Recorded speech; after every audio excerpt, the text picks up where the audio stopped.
turma de odonto.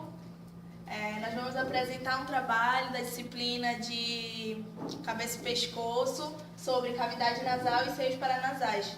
Esse é o nosso grupo, esse é o Mike, Fernanda, Ramile, Joyce, o Edelivânia, Marcela, Laís, Amanda e o Mário.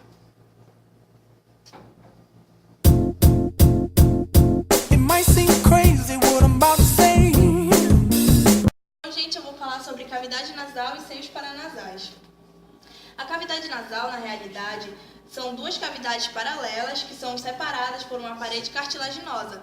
Ela inicia nas narinas e termina na faringe. No interior da cavidade nasal existem dobras. Essas dobras são chamadas de conchas nasais. E no teto das fossas nasais existem células sensoriais. A gente tem cerca de 10 a 100 milhões de células. E são essas células que são responsáveis pelo sentido da olfação.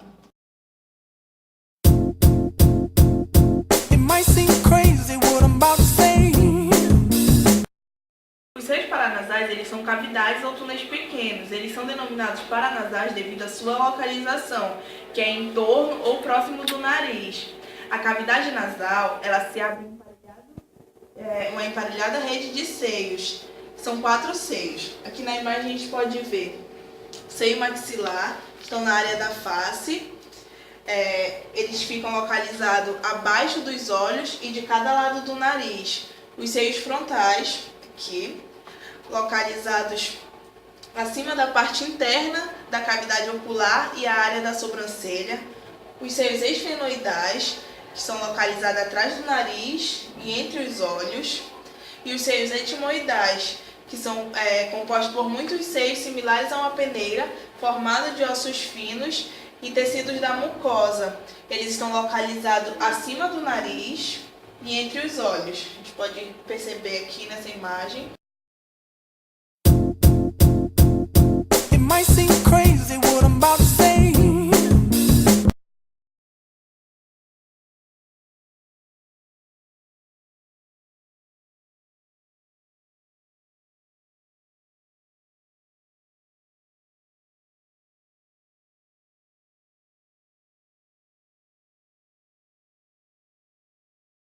Normalmente essas cavidades elas são preenchidas de ar, mas quando você tem um resfriado ou sinusite, pode ser que essa cavidade óssea encha-se de muco ou pus, como na imagem.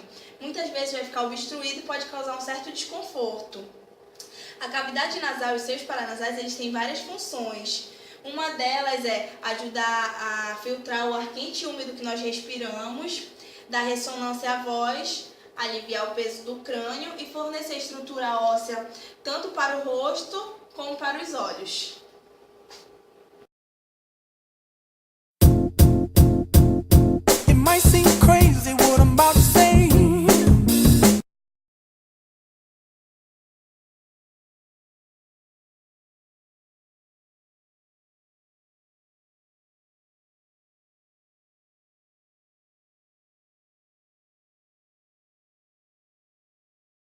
A cavidade nasal e os seios paranasais são revestidos por uma camada de muco, denominada mucosa.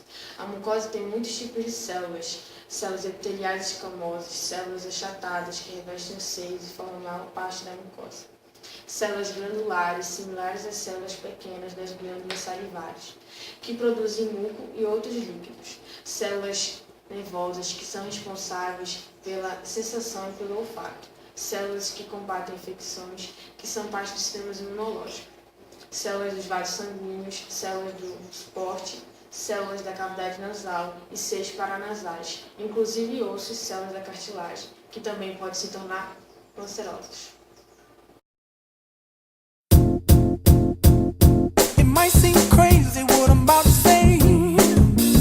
Agora vamos falar sobre as estruturas do nariz. Pois bem, o nariz, localizado no centro do rosto, constitui uma proeminência que nasce entre os olhos e termina acima do lábio superior. Externamente ele parece ser simples e participa da estética do rosto, mas internamente ele abriga estruturas que juntas desempenham funções importantes, como a entrada e devido umedecimento do ar até os pulmões, para evitar que os tecidos se lesionem. O nariz externo, como podemos referir à parte visível, Também pode ser chamado de pirâmide nasal e possui dimensões e aspectos muito variáveis, sendo possível observar diversos tipos e formatos de nariz durante o nosso cotidiano, como longo e fino, nariz arrebitado, nariz torto, nariz mais largo, nariz pequeno e curto. Sendo assim, vamos nomear as partes do nariz: a raiz, o dorso, que sai da raiz e vai até a ponta, as faces laterais, também chamadas de asa do nariz, que são revestidas internamente por glândulas sebáceas, e a base, que tem forma triangular e é onde estão os orifícios para as fossas nasais, chamadas de narinas. A armação é composta por um resistente tecido ósseo na parte superior e um flexível tecido cartilaginoso no dorso, nas laterais e na parte inferior. A raiz é composta por dois ossos nasais, que estão intimamente ligados ao osso frontal através da sutura frontonasal e lateralmente ligados ao osso maxilar através da sutura nasomaxilar. Podemos observar que a estrutura superficial do nariz é bem simples de aprender, mas agora vamos para a estrutura interna.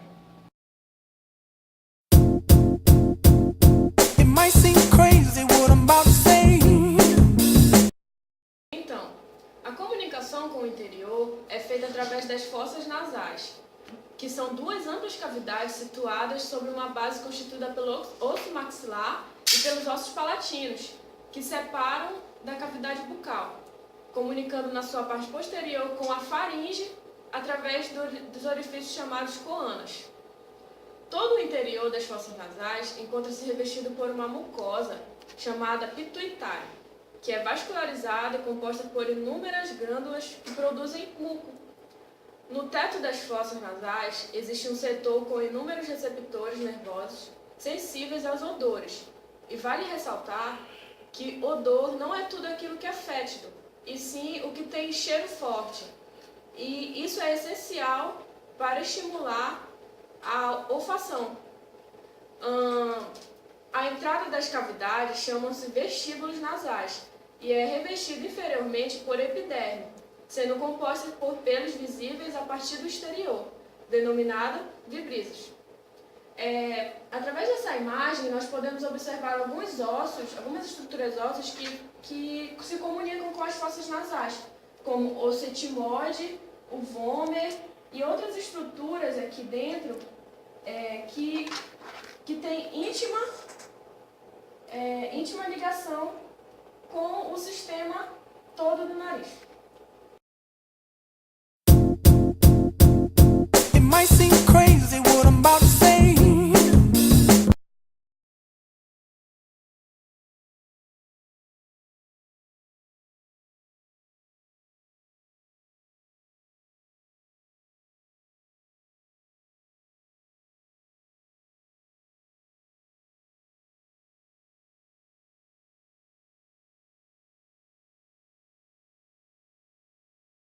Bom, eu vou falar sobre a faringe.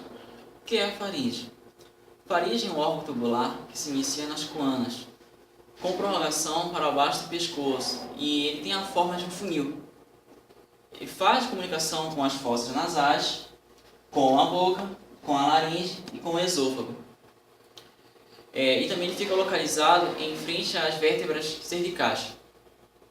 A faringe é composta por uma camada de músculo circular na parte externa, por um revestimento fino.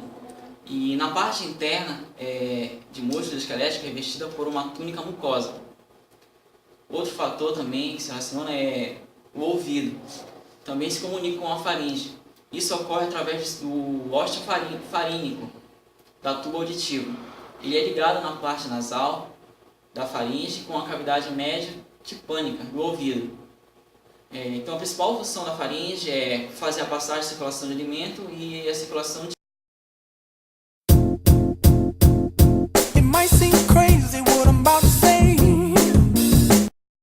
A epiglote é uma saliência amarelada e cartilaginosa que se encontra no início na laringe. O mau funcionamento dela possibilita que você se engaje perante refeições e vice-versa. Se você estiver se alimentando, ela não estiver com sua função correta, você pode se engajar durante as refeições como? Entrando restos de alimentos pelo seu bronco principal, provocando sufocamento. E na parte da alimentação, no estômago, vai provocar o soluço. It might seem crazy what I'm about to say. Os seios paranasais desenvolvem-se através da formação de cavidades nos ossos pelo preenchimento de ar. Esse processo começa antes mesmo do nascimento, aumenta consideravelmente com o nascimento dos dentes permanentes e a puberdade. Porém, o seu desenvolvimento continua até a morte do indivíduo.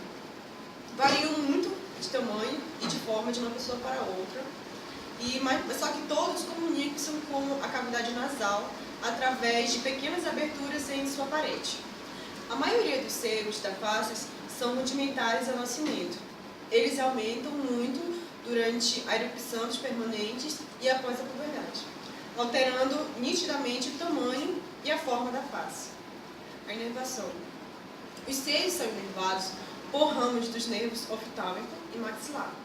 Os seios paranasais desenvolvem-se a partir da cavidade nasal, de onde todos eles são drenados, direta ou indiretamente, para o interior da cavidade. A drenagem é feita através de uma ação ciliar e também talvez por sucção no ato de assoar o nariz. A histologia. Os seios paranasais são revestidos por um epitélio respiratório, isto é, pseudoestratificado e cilíndrico ciliar. It might seem crazy what I'm about to say.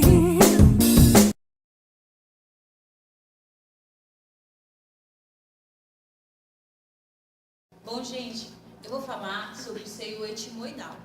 O seio etimoidal, ele é constituído por várias células etimoides. Estas células variam de 3 a 18 células. Estas células vão formar o labirinto etimoidal. Esse labirinto são diversas cavidades que são interligadas entre si, recobertas por mucosa.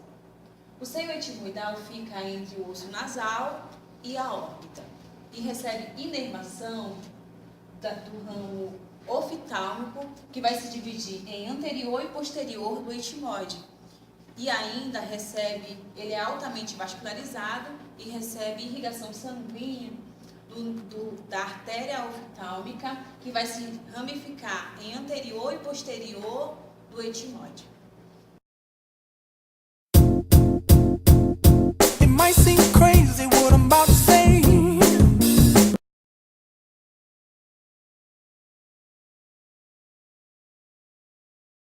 Eu vou falar sobre o seio esfenoidal. O seio esfenoidal ele tem origem embriológica da célula etimoidal posterior, que invade o osso esfenoide e dá origem ao seio esfenoidal. O seio esfenoidal ele é dividido por um septo ósseo de forma desigual. E aqui estão as aberturas do seio esfenoidal, que é por onde ele drena para o recesso esfenoetimoidal. A inervação do seio esfenoidal ele é feito pelo nervo etimoide posterior. Vocês podem perceber que eles chegam até o seio esfenoidal. E também pelo nervo maxilar, que também faz relação com o seio esfenoidal. A irrigação do seio esfenoidal é feita pela artéria etimoidal posterior, aqui, e a artéria esfenopalatina. O seio esfenoidal ele faz relação com a glândula hipófise e pelo nervo óptico, aqui, e também pela artéria carótida posterior. E também pelos seios cavernosos. Vocês podem perceber que está aqui. It might seem crazy what I'm about to say.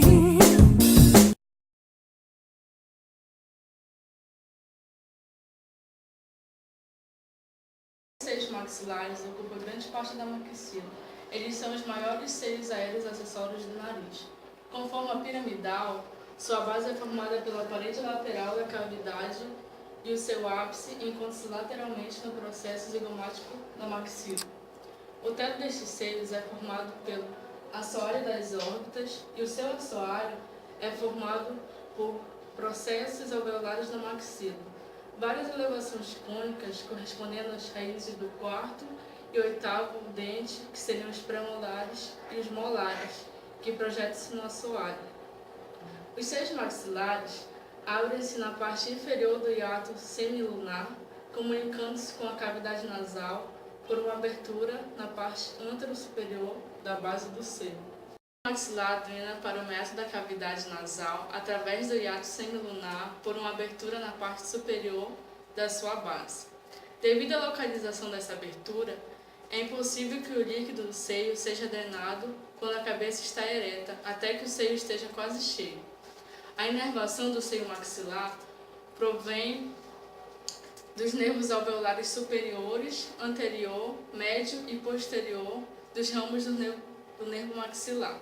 O suprimento sanguíneo do seio maxilar provém dos ramos alveolares superiores da artéria palatina maior que irrigam o assoalho do seio maxilar. It might seem crazy what I'm about to say.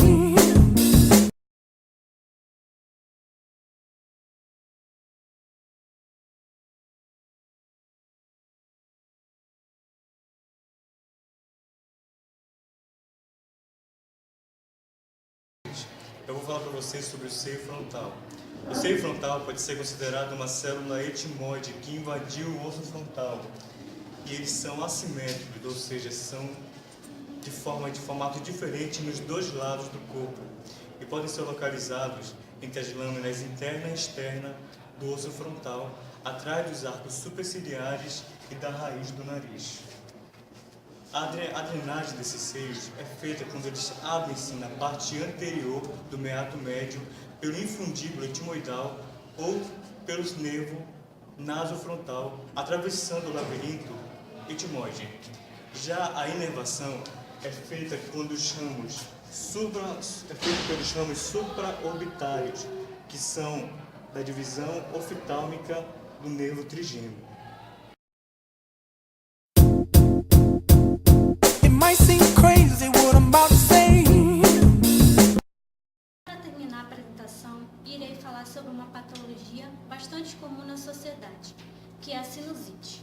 A sinusite é uma inflamação na mucosa dos seios da face, região do crânio formada por cavidades ósseas ao redor do nariz, que no caso irá pegar a maçã do rosto e olhos. A doença pode ser secundária de uma inflamação, quadro alérgico ou qualquer outro fator que irá atrapalhar na secreção dos seios da face. O nome bastante utilizado é rinocinusite, pois o processo inflamatório irá atingir tanto as mucosas do seio da face quanto a mucosa nasal. A sinusite tanto pode ser causada por agentes infecciosos como vírus, bactérias e fungos, quanto por fatores alérgicos, poeira, choque térmico, exposição a determinados agentes químicos e alterações na anatomia nasal ou dos seios da face. Muita gente confunde rinite com sinusite. Rinite é uma inflamação na mucosa do nariz e pode ter várias causas. Um resfriado, por exemplo. Já na sinusite, é uma inflamação na mucosa que reveste os seios paranasais. A sinusite pode ser dividida tanto em aguda quanto crônica. A aguda é aquela que se manifesta em crises, causando fortes dores faciais, secreções purulentas no nariz, tosse e febre. Já a sinusite crônica, os sintomas são mais discretos, porém são mais frequentes. Ela pode se manifestar com uma tosse persistente ou uma secreção que drena do nariz para a garganta. It might seem crazy what I'm about to say. Olá, gente! Hoje eu trouxe a doutora Lívia e ela vai explicar um pouco pra gente sobre a especialidade dela. Oi, gente! Bom, eu sou especialista na área de otorrinolaringologia. A nossa especialidade, ela é o ramo da medicina, que ela vai cuidar do nariz, dos seios da face, do ouvido e da garganta. A garganta, ela vai compreender a fase da faringe e da laringe. Na verdade, a nossa especialidade deveria ter o nome de otorrinolaringofaringologia, mas vocês podem ver que é complicado, né? Os pacientes não iam nem procurar um médico quando ouvissem esse nome, muito menos ia dar no nosso carimbo. Então foi reduzido para otorrinolaringologia. Bom, a gente vai cuidar de algumas das funções e dos sentidos que eles são fundamentais para manter o corpo humano saudável. Sentido como o olfato, a fala, a respiração, a audição, que é para manter o corpo em equilíbrio. Para se ter uma amostra como isso tudo tem uma conexão, é só a gente analisar que basta ficarmos resfriados, o nariz ele começa a escorrer, os ouvidos ficam tampados, a garganta dói, tem aquele desconforto, né? E logo a gente percebe que é tudo uma coisa só, ou pelo menos está tudo muito relacionado. Isso tudo ocorre porque existe uma comunicação direta entre esses órgãos, mas principalmente porque a mucosa que vai revestir por dentro, ela é muito parecida, entendeu? Ela é quase um contínuo. Então, desse jeito, é muito comum que uma inflamação que seja daqui do nariz, ela prolongue pela mucosa dos seios da face, entendeu? Da faringe, pela orelha média.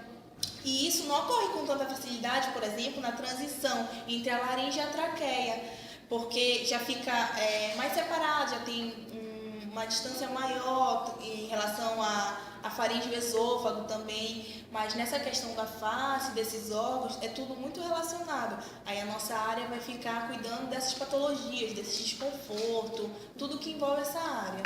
Obrigada, doutora. Bom, gente, esse foi o nosso trabalho, espero que tenha contribuído com vocês e até a próxima.